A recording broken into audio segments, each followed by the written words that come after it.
చాలామంది అంటారండి, it is too hard to forgive అంటారు. That is the most common thing everybody says. It is too hard to forgive. క్షమిస్తాం చాలా కష్టం అండి. ఎలా క్షమిస్తాం?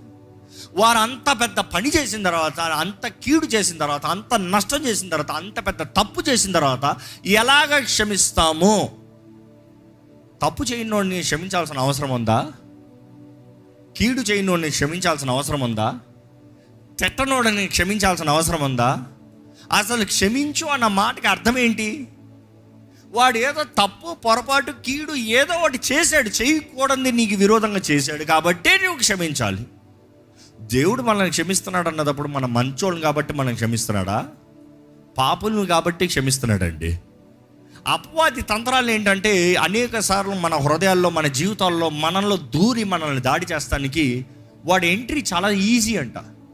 ఇతను ఒకరిని ఎవడో